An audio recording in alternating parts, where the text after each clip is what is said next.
So lesson number 7. This, I think you should say this because, you know what, I'm going to say it. Because this is something that as women we struggle with a little bit more than the brothers. Give each other grace to get it wrong.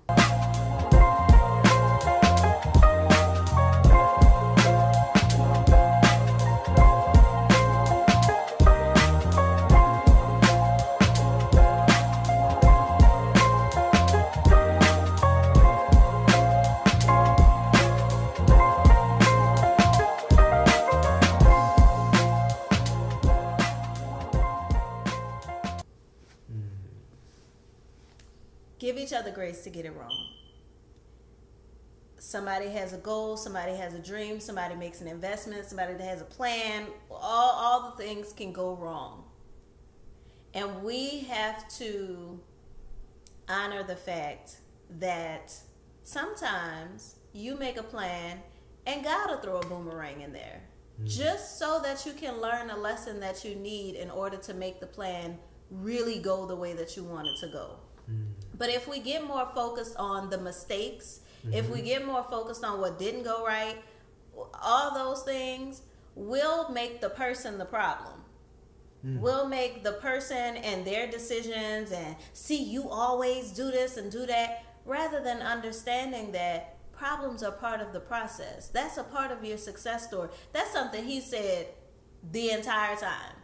Every time we come to a point where something goes wrong, we make a mistake. We've shared our story about being scammed, trying to buy a food truck. Got scammed out of almost $10,000. Like, it was almost all the money we had at the time.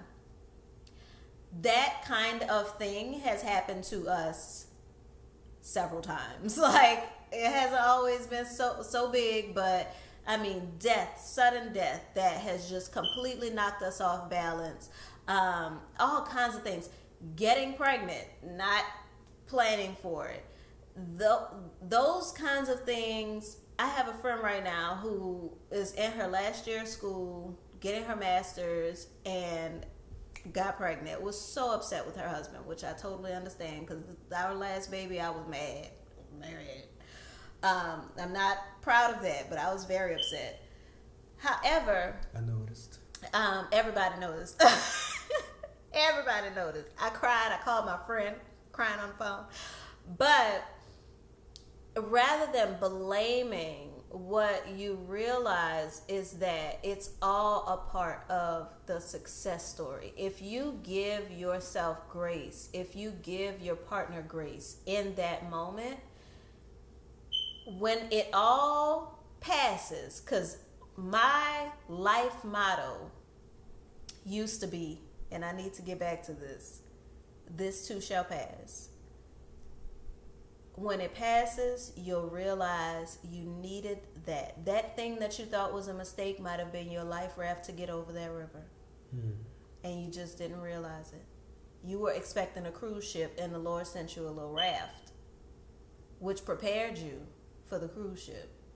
I heard Denzel Washington say in a commencement speech today, if you are not failing, it's because you're not trying. If you're not failing, you're not even trying. That's what he said. If you're not failing, you didn't even try. That's real. If you didn't fail, you didn't even try. You didn't. If every time you try something, you succeed at it, it's because you're only doing things that you know you're going to win at. You know you're good at. You're never going to grow that way. So if you're not failing, you're not even trying. And that could definitely push your partner away, for sure. Failure to thrive is one of the main reasons that women are the #1 initiators of divorce. Because that fear of mistakes, that fear of getting it wrong, that fear of failure, that really, and I've shared this with you previously, that leaves your partner on the front lines of the battlefield while you're basically in the back, hiding out in a corner, afraid to get on the battlefield. So that man or woman is the person taking all the arrows, taking all the shots, taking all the bruises, taking all the hits. And eventually they'll say, I could be taking these hits by myself if I'm going to be taking these hits by myself. And so you got to give each other grace to get it wrong. But based on what he's saying, you've got to give yourself grace to get it wrong. Especially men. Give yourself the grace to get it wrong. And I think that society has conditioned men to believe that you don't have the luxury of making a mistake.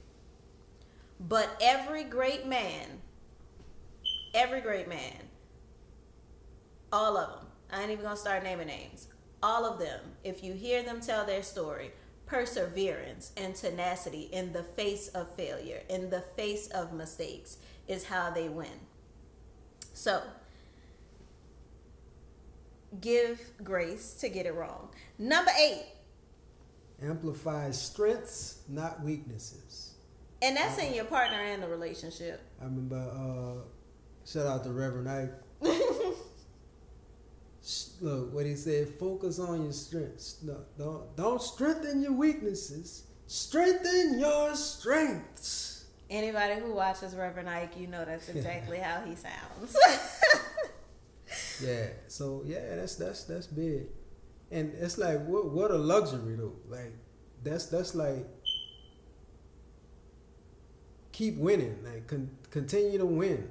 Like, you playing a game and you in the flow, or you, whatever you're doing, and you in the flow and you keep winning. Like, just see it as that. Like, I'm gonna just keep on winning at this. I'm gonna win. You know, and and then you leave yourself room to have built such a big fortress to where you can have that going on, maybe like autopilot, or have that sustaining you while you tweak bits and pieces of your weaknesses. And I think amplifying also is like, yes, what you focus on, but also what you speak to. Many times when we're having conversations, when we're talking about the relationship, we're talking about what's wrong with the relationship. We're talking about what's wrong with the partner, what they're not getting right. Make it a daily practice to appreciate each other, to pick out one thing that you appreciate about your partner on a day-to-day basis. And don't say the same thing every day. We have to tell our kids that in our morning circle time, they're like every single day saying the same thing that they are grateful for in each other. But every day, give them something that you appreciate about them. Amplify that. Amplify that piece. And vice versa. So focus on the strengths and not just the weaknesses. And amplify means to make bigger. This doesn't mean you ignore the weaknesses of the relationship or of your partner. Right. Or of yourself. Because again, you want to give yourself the grace to get it wrong. But in getting it wrong, what do they get right? What is and I think about my mind, I went through a period of my life where I trained my mind to see the positive in everything. And we were talking about his haircut today. That's like the first example that came to my mind. He was like, you know, I don't like my kitchen or whatever. Because we're traveling right now. And y'all know how black men are with their barbers now. And I don't blame him because he got an amazing barber. But I was like, oh, it's just a W. You're just carrying a W on your back. That's all. But a lot of times when we think about ourselves, when we think about our whatever about ourselves, our looks, our whatever, we pick out the thing that is what we don't like and we amplify that. We bring the focus to that. We think about if someone tells you have a beautiful dress on. Oh, girl, I got this off the clearance rack. Girl, I've been having this for years. Well, that's not nobody's business. That's what, man, affirmations are amazing to see. Yes.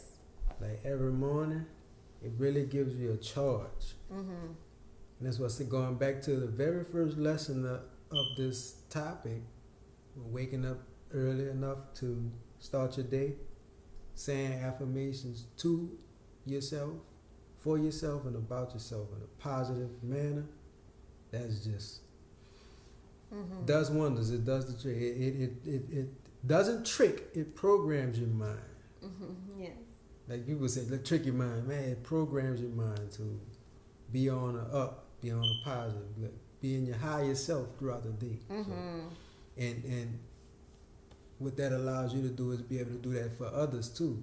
So when you prop yourself up, you affirm yourself first, then you can pour out those cups of affirmation to everybody else too. So along with that, affirm yourself so that you can do it to others. So I give myself snaps in the mirror every morning. Yeah. Yes, girl. Every time I see myself, y'all know, ladies. Dissertations of affirmations. Oh yeah, he has super big affirmations. I write new affirmations every day. I'm that person. Yeah, you put it together, girl. Proud of you. He's like giving himself the whole thing, and do what works for you. Do what works. Yeah. So last lesson we're gonna share. We could share like 1,000 lessons, really, but the last one, I'm gonna start at the bottom. Know that sometimes you've got to let go to grow. Know that sometimes you've got to let go to grow. And this is all about being clear about your boundaries. Know what your non-negotiables are. Know what is and is not going to work for you. Like we've shared earlier, there was a time when he left his job and he was in a really big depression. I'm not going to be depressed with you. That's what you're going through right now. Cool. Let me know if you need me. I'll help you and support you in any way I can. But so often, and this is more of a woman thing than a man thing. Yeah, I'm thinking. So often, we want to take the reins and control how a person goes through their processes, how a person goes on their journey. Well, you don't need to be acting like that, or you don't need to feel like that. You're going to feel how you feel, as long as you got to feel it. Can you release the need for them to feel another way? For me, it was really tough at first because I felt like that said something about me as a wife, that he was going through what he was going through. When we're conditioned and programmed and told as women that as a wife, you're supposed to be a helpmeet. When a man goes through something that we can't help them with, that they have to go through on their own, oh child, I don't know about y'all, but I know me. I felt like I was the worst wife in the world. Like, what? Huh? He could tell you. I asked him 1,000 times, like, is there something wrong with me? Am I not being a good wife? What is that? He was like, listen, just don't do anything. Just let me do what I'm doing right now. That's the point I wanted to make too, as far as boundaries. Sometimes you have to let them know, well, there's really nothing you can do right now.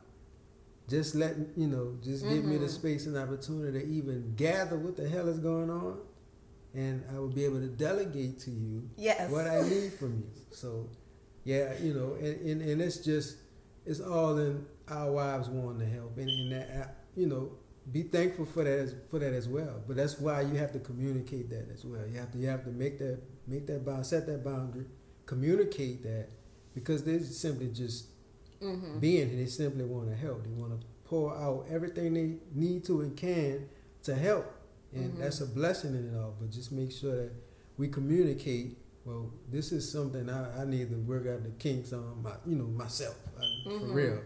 For real. That's a woman's ego, though. Like, that's where our ego gets wrapped up and comes in. Is like, I should be able to help you through this, and if I can't help you through this, then I must not be a suitable helpmeet. Then the mind starts to play tricks. That's where the enemy comes in, and that's why you got to have your own personal practices in place, because then the enemy comes in and says things like, "Oh, you're not the right helpmeet for him. Somebody else is supposed to help him with what he's got going on. You're just not. This wasn't meant to be. Look at you. You're not being a good wife." he's not satisfied. He's not, because there is this idea, and I really believe it's a trick of the enemy, that we are supposed to be happy and satisfied at all times, and if we are not, then everything must be wrong. And so many of us have derailed our whole lives to pursue the fleeting feeling of happiness, the fleeting feeling of satisfaction. Think about it. Even when you are eating your favorite food, if you eat too much of it, you're going to go from satisfied to stuffed. And you got to stop for a minute, and you got to let your body digest, and you got to do all the... You're not going to constantly be eating sugar. It's not always going to be candy and lollipops and rainbows. And there is this idea that if it's not that, then it's not right. And Dr. Miles Monroe says something that has always stuck with me. The opposite of wrong, the opposite of right is good. The opposite of right is not wrong. The opposite of right is good. Because so often we are tricked by good things.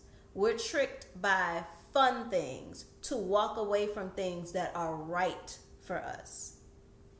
So, like I said, these are lessons that we've learned in marriage. Sometimes, and I know we have a lot of people who watch who are in like a boyfriend-girlfriend kind of relationship.